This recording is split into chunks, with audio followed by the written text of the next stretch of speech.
আমদানি নির্ভর সয়াবিন তেলের দাম ঊর্ধ্বমুখী হওয়ায় নড়াইলে এ বছরও বাড়ছে সরিষার আবাদ।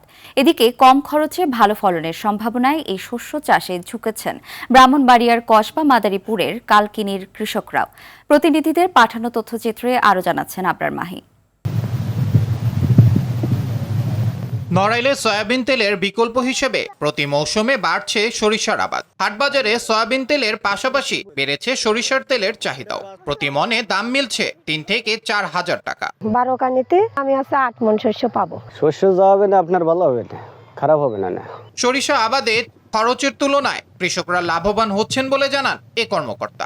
এই ধারা অব্যাহত থাকলে এক সময় তৈল আমদানি করতে হবে না বলে আমরা বিশ্বাস করি। এই ব্যাপারে আমরা চাষিদের প্রয়োজনীয় পরামর্শ সহ সকল প্রকার উপকরণ সহায়তা দিচ্ছি।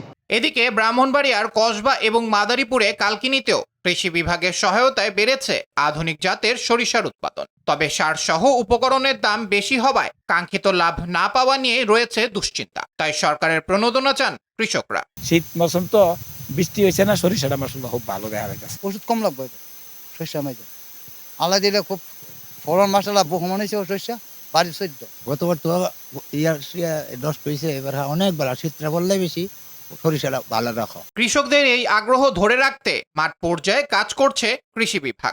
আমরা সরিষার আবাদ বৃদ্ধি করার জন্য এই বছর প্রায় 200 জন কৃষককে সরিষার জন্য বিভিন্ন ধরনের সরিষার বীজ এবং ডিএপি সার ও এমওপি সার প্রণোদনা হিসেবে দিয়েছি। এবছর কালকিনি উপজেলায় প্রায় 5200 হেক্টর জমিতে সরিষার আবাদ হয়েছে। আবহাওয়া অনুকূলে থাকায় সরিষার ফলন আমরা আশা করছি যে আমাদের লক্ষ্যমাত্রাকে ছাড়িয়ে যাবে।